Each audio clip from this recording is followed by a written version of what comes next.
Good morning. Happy Sunday to you, everyone. Hope you're having a great weekend and you're off to a good start today, already training your dog.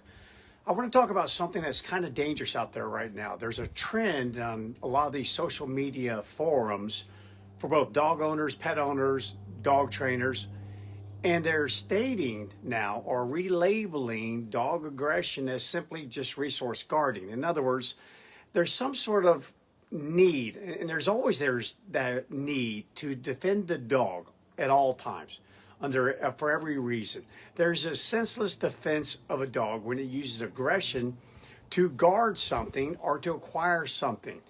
So this trend is stating that when a dog bites you, for instance, if you approach your dog and it bites you because it has a bone, for instance, that's not aggression. That's just resource guarding. And why there's this need, this again, senseless defense of an action, that's dangerous. And that's exactly how people get killed. In fact, many people are killed every single year because their dog attacks them using aggression to defend a resource. Happens, I wrote about it in my book, The Hammer, Why Dogs Attack Us and How to Prevent It. I wrote about the death of William Monroe with his big pit bull, Cooper. These are real. I didn't just make these fatalities up that are listed in the book. I just named 4 of them, and there are hundreds of them. It's real, and why we feel like we have to step in all the time and degrade the actions of a dog, make it something less than what it really is, you're just setting people up to be attacked and be attacked viciously from an animal that still has fangs in it, big long toenails that we call claws, and a lot of determination to drive you away from a resource. So let me just kind of put it out here to you real quick here. I've been over this before. Let me just kind of go over it one more time. Maybe we can just put it all the rest here, because I don't want people to think, okay, if my dog has something and I'm approaching my dog, it will just guard it. Meaning maybe I'll just hug it, lay on top of it, run away with it. No, it won't bite me, because to bite me, it would have to be aggressive or use aggression directed towards me. That's not going to happen. She's going to guard it. Really? Come on now, let's get serious here. Okay, so here is the proverbial bone. All right, here is subject B. Subject B is a dog, and the dog currently has possession of the bone. Now along comes subject A. Subject A is a human, and the human starts to approach the dog. Maybe the human is being driven by stimulus enhancement. I don't know, but it sees something, sees the dog has something, and it's interested, that particular person is interested in that something. Whether it's food, whether it's a bone, whether it's a toy, really doesn't matter at this point. All that matters is that the dog has it, and in this example, the dog wants to keep it from you. So as you're approaching the dog, not understanding and not knowing the mental state of you as you're approaching, sends a very clear signal. Back off. Sometimes clear, maybe I shouldn't use the word clear. Let me just erase that. Back up. For a lot of people, it's not clear because, again, they go into it thinking that their dog would never bite them. They don't realize that 50% of the fatalities that occur on this planet occur from the owner's pet. They just never dreamed that their dog would bite them. Why would you bite me? I love you. Don't you love me? You wouldn't bite me. You wouldn't harm me. I wouldn't bite you. It doesn't work like that. Okay, so the person's approaching the dog here now. If it wants to defend this, if it wants to do resource guarding, nature implemented 3 strategies that the dog can elect to use during this particular instance here. 1, it can use the hawk strategy, which means to attack you right now. Spit the bone out and immediately drive you away. Attack you, bite you. It can use number 2, display, meaning that's where I said it should be clear. The dog would probably start to growl. Maybe give you that crescent moon out of its eye, be taunt, motionless, fixated out the corner of the eye on you or directly at you. That's called display. That's a signal. That's a strategy. Go back and watch my video on game theory. And then number 3, the animal has the option to flee. Yeah, so maybe it will flee with the bone. It'll take the bone and goes somewhere else. That would be the least harmful scenario that could occur, unless it goes somewhere like underneath the bed, and then you're foolish enough to reach underneath the bed and try and take it from the dog. But those are 3 strategies, and those are the strategies that dogs use against other dogs, wolves use against wolves, social predators use against other social predators. Those are the 3 strategies. There are none other out there. That's why we call it game theory. We put a face to the name, the hawk strategy to attack. Display, maybe make you just go away from me because you see how bad I am. Or number 3, I'm just going to pick up the bone and run with it. This is what is used to acquire a resource and to defend a resource, whether that resource be physical property, be a mate, our prospective mate, food. This is what is used, not arbitrators, not counselors, not attorneys. No, one of those 3. That's it. No matter how much you try to make something, just because you believe it's so, doesn't mean it's so. And let me tell you this last little point here. Defense, the aggression utilized in defending something, is always going to be more violent than the aggression used to acquire something. Always. It's why Edward O. Wilson, famous author, sociobiologist, claimed that our homes is the invincible center. Yeah, notice I said that, invincible center. Attack us on American soil and see what happens to you. We attack someone on their soil and see what happens to us.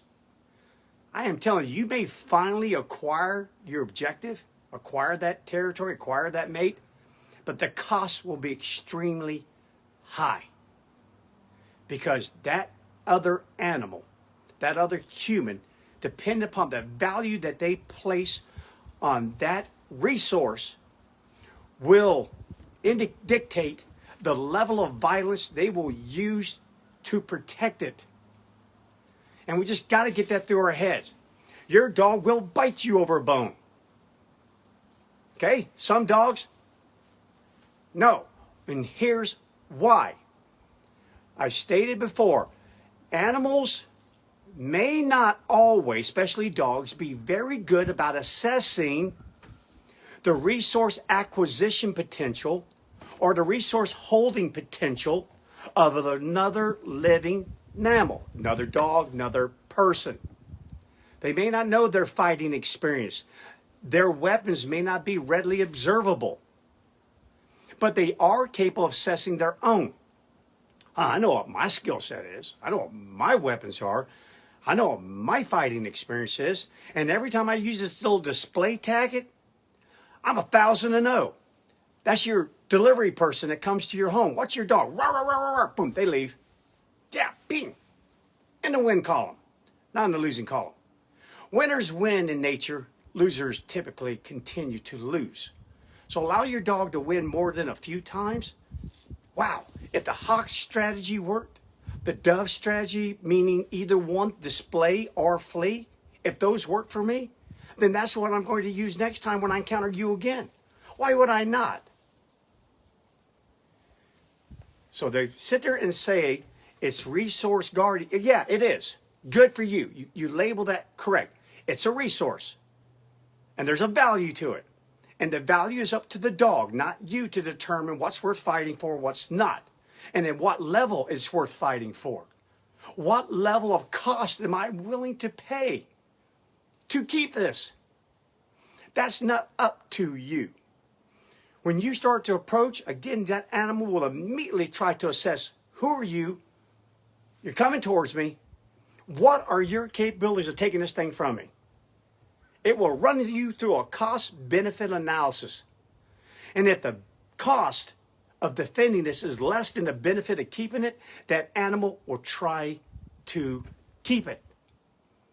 If you, though, appear to be bigger, stronger, faster, more weapons, greater fighting experience, in other words, more resource holding potential than I have, then I'm not a stupid animal. I'm going to try and elect one of these other options here. I'll try that display thing. If that doesn't work, yeah, maybe I sit there and growl at you and go, hey, take a look at me, man. I've been working out. I've been eating good, slept good lately. And I'm thinking I can take you today. If that doesn't work, that animal's gone. Or else he can't leave. It's in a box. Maybe it's in his crate with a bone. Up against the sofa with a bone. In the corner of a room with a bone. Okay, so display, that didn't work. Flee, can't flee. All right, now I only really got one other option. I'm going to have to use the hawk option. If anything, just to get out of here.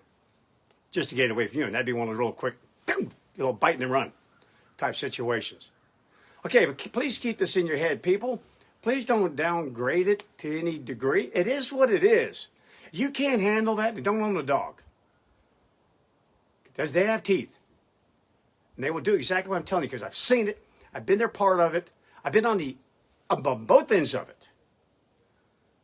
It's real. And I just get so frustrated, you can probably tell that, how we continue to go down this fairy tale road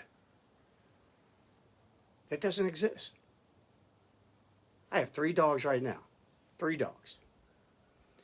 Guarantee you, if I approach them and I tell them out, they will let go of whatever they have. Because my abilities are greater than theirs, and they know it. However, talk to my lovely wife, Kira. She's a very capable trainer. And man, when she finally does mean it, she'll rise to the occasion, the animal will let it go. But there's been more than a few times, little bitty Dave, a.k.a. Chicken, has said, you know, I think I can take you over this. And boom, and he attacks and bites. It happens. And this dog, let me tell you something, Kira can go nowhere, that Dave isn't stuck to her like glue. Velcro. Man, that dog loves that woman. But he'll bite her in a New York second. Over a Benny bone, chew, anything that he thinks. And he'll go after the other dogs as well. So again, I hope that's a lesson for you. Because Dave's only about 7 pounds. So when he bites, yeah, it hurts. Hurts your feelings more than anything else. But there are animals out there that will kill a human being, will kill a child. And give no thought. As soon as the child's dead, as soon as the human's dead, they'll walk right back to their bone. Mission accomplished. Hate to rain on your parade. But it's better to know the truth and avoid a very dangerous situation than to have someone feed you a load of whatever and you wade right into a buzzsaw that can end your life or cripple you. So guys, it is resource guarding, but know this, they will use aggression. Look up the term aggression, a hostile act. Look it up. They will use aggression when they feel they need to defend whatever it is they feel is worth using aggression to defend. End of story. End of point. Done. There is no argument to it. It is what it is. Okay, guys? So go enjoy your dogs. Teach them out. Teach them leave it. Drop it. Give. Teach an automatic response. And you will find that even on these high-value items, it'll fly out of their mouth and they'll look over there and go, dang, I didn't mean for that to come out of my mouth. I didn't mean to drop that. Yeah, it's too late. It's already out, buddy. That's the way it is with Captain. I tell him out, and I don't care what it is out right that very second. And before he can make up his mind and go, change his mind and go, dang, I didn't mean to drop that. It's too late. I already have it. I'm already calling him over here somewhere else, put him in the down, then I go back and safely retrieve whatever it is that maybe he might have had an inkling to fight me over it. Competitive aggression. It's alive and well, and it's going to be alive and well long after you're not. Pay attention to it. Okay, guys, enjoy the rest of your Sunday. I'll be checking you with tomorrow. I'm going to kind of talk about a few more issues that I see circling out there on social media. See if we can clear those things up. But in the meantime, be safe. Be safe. See you tomorrow.